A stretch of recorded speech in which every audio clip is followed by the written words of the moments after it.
Good afternoon all of you. Today we are going to take the English workshop, both the parts, that is the fall of the Troy. So students, open your textbook. Page number 70 काढा. Page number 70 काढा. सगळ्यांनी English workshop घ्यायचं आपल्याला. Find the antonyms of the following from the passage. Antonyms म्हणजे काय? विरुद्धार्थी शब्द आपल्याला passage मधून शोधून लिहायचे आहेत. लिहा तिथं barren, fertile, FERTILE, offended, please, cowardly, brave, peace, war, surrender, attack, expose, close, defenseless, safe. लिहिलं सगळ्यांनी? पुढचा प्रश्न बघूया. Correct the following sentences using the facts from the passage. पहिलं, Troy traded in cattle and grass with other cities. आता या ठिकाणी आपल्याला पुस्तकात जे स्टेटमेंट दिली आहे त्याच्यापेक्षा वेगळी स्टेटमेंट या ठिकाणी दिली आहे, आणि ती चुकीची स्टेटमेंट आहे. थोडक्यात ती चुकीची स्टेटमेंट आपल्याला काय करायची? राईट करायची आहे. मग या ठिकाणी बघा, Troy traded in goods and grains. लिहा त्या ठिकाणी गुड्स अँड ग्रेन्स. बाकीचं वाक्य जशाला तसं असणार. बी, during the war, Trojans jumped over the fort's gates and their soldiers to fight the enemies. लिहा त्या ठिकाणी during the war, Trojans closed the doors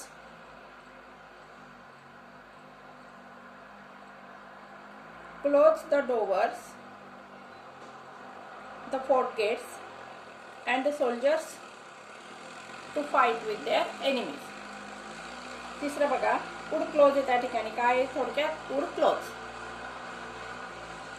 Helen escaped with Menelaus. लिहा Helen eloped with Paris, the prince of Troy. D, the Greek armies and heroes always defeated the Trojans.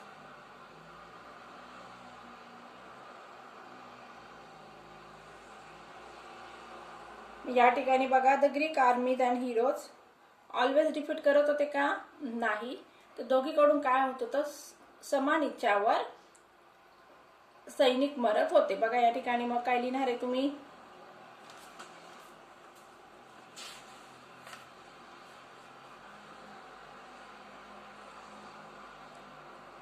Sometimes the Trojans had the better of it and sometimes the Greeks.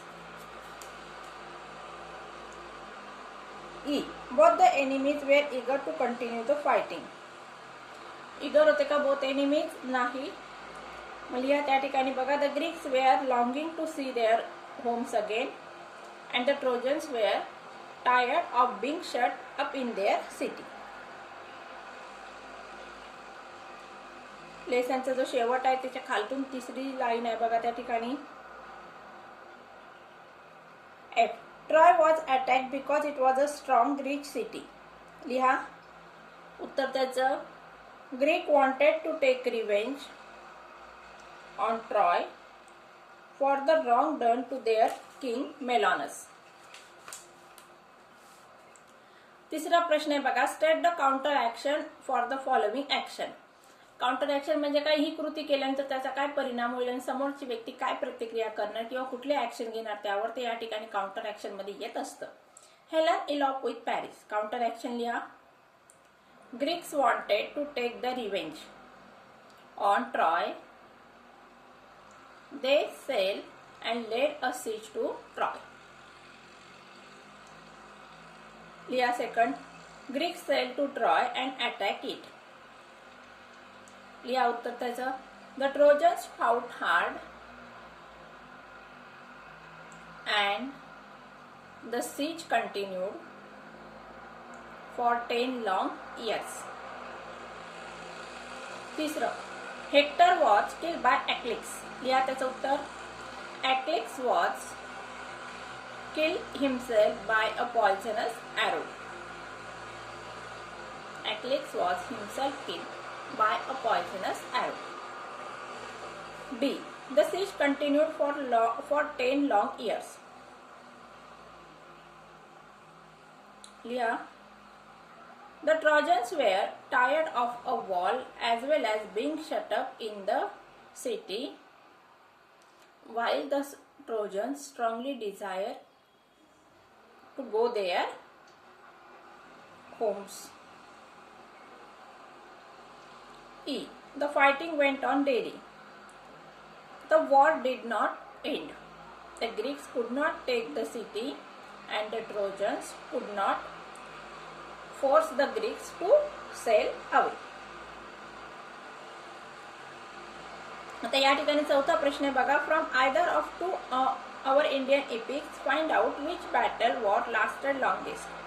Write down about its cause, the enemy armies, its heroes, its duration and the final outcome. या ठिकाणी आपले दोन इपिक्स कुठले आहेत तर मग रामायण आणि महाभारत. आता मी सुरुवातीला सांगितलं होतं रामायण आणि महाभारताचं जे युद्ध झालं होतं त्या युद्धामागचं कारण, कुठले कुठले शस्त्र वापरलेले होते, किती दिवसांसाठी युद्ध चाललं, कोणाचा विजय झाला, हे या ठिकाणी आपल्याला या पॉईंटच्या माध्यमातून लिहायचे. कॉज लिहायचे बघा, द एनिमी आर्मीज, हिरोज लिहायचं, ड्युरेशन लिहायचं आणि फायनल आउटकम लिहायचं. फायनल आउटकम म्हणजे काय, कोण जिंकलं किंवा कोण हरलं, हा तुम्ही करायचा होमवर्कसाठी. लँग्वेज स्टडी बघूया. Underline the subject in the following sentences. Paris had brought her to Troy. आता सब्जेक्ट आणि प्रेडिकेट हे चॅप्टर आपण सुरुवातीला शिकलेलो आहोत. या ठिकाणी सब्जेक्ट म्हणजे काय, वाक्यातील कर्ता. मग या ठिकाणी वर्ब नंतरचा येणारा सगळा भाग हा प्रेडिकेट मध्ये जात असतो आणि सुरुवातीचा भाग हा सब्जेक्ट मध्ये येत असतो. मग या ठिकाणी बघा, Paris had brought her to Troy. मग या ठिकाणी पॅरिस हा सब्जेक्ट आहे, had brought her to the Troy हा काय प्रेडिकेट आहे. The Greeks waited to take revenge on Troy. या ठिकाणी ग्रीक्स हे सब्जेक्ट आहे आणि वेटेड पासून पूर्ण भाग प्रेडिकेट मध्ये जातो. C. The Greeks army sailed to Troy. या ठिकाणी बघा, the Greek army सब्जेक्ट आहे आणि sailed to the Troy हे प्रेडिकेट आहे. The Trojans too fought hard. The Trojan subject आहे, ट्रॉजन्स टू हे सब्जेक्ट आहे आणि बाकीचं फाउट हा प्रेडिकेट आहे. The fighting went on, the fighting subject आहे, वेंट ऑन वर्ब आहे, हे प्रेडिकेट आहे. आता या ठिकाणी बघा, आपण नाऊन, व्हर्बल नाऊन, जिरण यांचा अभ्यास केलेला आहे. मग या ठिकाणी तुम्ही ते वाचून घ्यायचे आहेत आणि स्वतः सोडवण्याचा प्रयत्न करायचा आहे, कारण याचं एक स्पेशल चॅप्टर आपण घेतलेला आहे. आता या ठिकाणी पार्ट 2चं जे वर्कशॉप आहे ते आपल्याला घ्यायचं आहे. Find and write the Greeks and the trojans name use in the story. आता ग्रीक आणि ट्रोजन्स नेम, मेलॉनस, ट्रॉय, त्याचबरोबर ग्रीक्स, हेक्टर, ॲक्लिक्स, ही वेगवेगळी नावं जी आहेत ती अजून तुम्हाला पुस्तकातून शोधून लिहायची आहेत. List all the words related to war for both parts of the story. Siege, नंतर सेल, पॉयझनस ॲरो, असे वेगवेगळे जे शब्द आहेत ती अजून तुम्ही लिस्ट करायची आहे. सुरुवात थोडी की 2-4 शब्द मी सांगितलेले, बाकीचे तुम्ही दोघी पार्ट मधून शोधून लिहायची आहे. तिसरा प्रश्न बघा, note the following constructions carefully and then use them to express your ideas. आता खाली काही वाक्यरचना दिलेली आहेत, त्या बघून आपल्याला अजून आपल्या मनानुसार चेंज करून त्या ठिकाणी शब्द टाकायचे आहेत. बघूया पहिलं, a horse big enough to hold men inside it. तर या ठिकाणी इनफ टू ही शब्दरचना आपल्याला करायची. हे शब्द वाक्यात वापरायचे आहेत. लिहा मग, a stick enough to fell mangoes from the tree. लिहा, a stick enough to fell mangoes from the tree. B. The Greeks were tired of long war. We are tired of journeying. तिसरं बघा, they are afraid of long voyage home too. लिहा, I am afraid of snake. D. They made it too big to go inside your city.